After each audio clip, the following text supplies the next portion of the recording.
अच्छा जी, आज हम करेंगे क्वेश्चन नंबर 3। क्वेश्चन नंबर 3 में उसने कहा है कि हमें रैशनल फॉर्म पी और क्यू की फॉर्म चाहिए जिसमें पी और क्यू जो है वो इंटीजर्स हों, क्यू नॉट इक्वल टू 0 हो।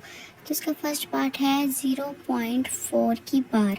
अब आपको इसके क्वेश्चन से ही पता लग रहा होगा कि ये हमारे पास कौन सी टर्म है, रिकरिंग टर्म है, ठीक है। यानी इसमें रैशनल नंबर की रिकरिंग कैटेगरी आ रही है, जिसका मतलब है कि ये बार जो है ये शो कर रही है कि इसके नीचे जो टर्म है वो बार बार आगे रिपीट हो रही है, ठीक है। सबसे पहले हम इसको क्या करेंगे, सबसे पहले हम इसको कर लेंगे लेट। हमने लेट किसके इक्वल करना है, हमने इस टर्म को x के इक्वल लेट कर लेना है। x इज इक्वल टू 0.4, ठीक है। अब मैं इसको ओपनली लिख लेती हूँ, x is equal to 0.4444 so on, ठीक है। इसको मैं इक्वेशन 1 का नेम दे दूँगी। ये आ गई हमारे पास इक्वेशन 1। अब हमारे पास जिस भी क्वेश्चन में पॉइंट के बाद एक टर्म होगी उसको हम 10 से मल्टीप्लाई करेंगे, अगर तो दो टर्म होंगी तो उसको हम 100 से मल्टीप्लाई करेंगे। तो हम क्या करेंगे इसमें कि 10 से मल्टीप्लाई होगा ये इक्वेशन 1 ऑन बोथ साइड्स। तो यहाँ हम कहेंगे multiply by 10 on both sides, ठीक है।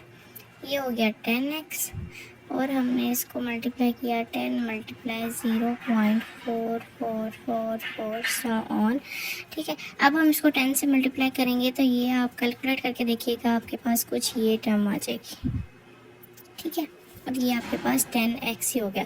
अब ये हो गई हमारे पास इक्वेशन 2। अब हम इस इक्वेशन को दो इक्वेशन होगी आपस में सब्ट्रैक्ट करेंगे। Subtracting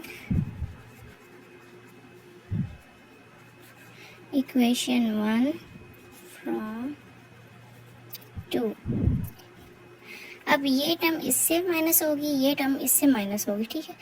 10x minus x is equal 4.444 so on minus 0.444 so on. इसमें से मैंने इसको माइनस किया, ये हो गया आपके पास 9x।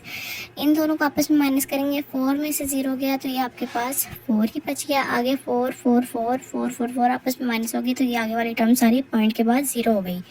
अब यहाँ जो है 9 मल्टीप्लाई हो रहा है, मैं इसको x की वैल्यू निकालूंगी तो ये इस तरफ जाके क्या हो जाएगा, डिवाइड। अब ये हमारे पास p ओवर q की फॉर्म जनरेट हो गई।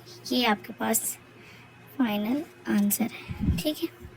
इसी तरह आपके पास जो है क्वेश्चन नंबर 2 है, ठीक है, वो हम देख लेते हैं। अच्छा जी, थर्ड पार्ट है 0.21।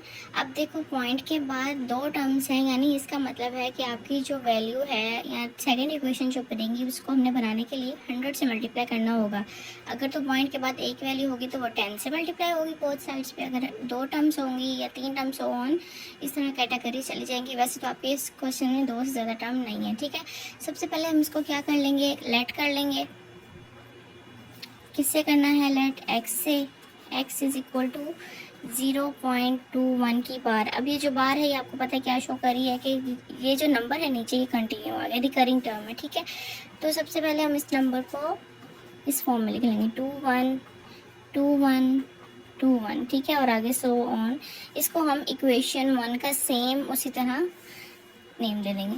फिर हम क्या करेंगे जी, पॉइंट के बाद दो टर्म्स हैं तो उसको हम 100 से मल्टीप्लाई करेंगे बोथ साइड्स पे। Multiply by 100 on both sides पे मल्टीप्लाई करेंगे तो 100 के साथ x को मल्टीप्लाई किया और 100 के साथ ही 0.2121 को मल्टीप्लाई किया, ठीक है। ये आपके पास हो गया 100 का x। इसको आप इससे मल्टीप्लाई करोगी तो ये चीज़ आपके पास 2121 आ जाएगी, ठीक है। इसको हम नेम दे देंगे इक्वेशन 2 का। सेम क्वेश्चन नंबर 1 की तरह आप इन दोनों टर्म्स को या इन दोनों इक्वेशंस को आपस में माइनस करेंगी। सब्ट्रैक्टिंग इक्वेशन 1 फ्रॉम 2, ठीक है जी। 100x माइनस x, ठीक है, ये टर्म है इक्वेशन सेकंड की 21.21 सो इसको माइनस करेंगे 0.21 सो ऑन। ठीक है, इसमें से इसको माइनस किया तो ये आपके पास हो गया 99 का x।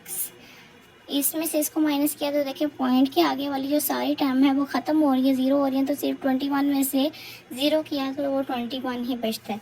ठीक है, x की टर्म निकालनी है, p ओवर q की टर्म निकालनी है, तो 99 इधर आके डिवाइड हो जाएगा। ठीक है, अब देखिए 3 के टेबल पे जा रहा है, 3 7 है 21, 3 3 था 9, 3 3 था 9, x is equal to 7 over 33। Conclusion क्या निकला है, पी ओवर क्यू की फॉर्म निकल आई है। ठीक है, x इज इक्वल टू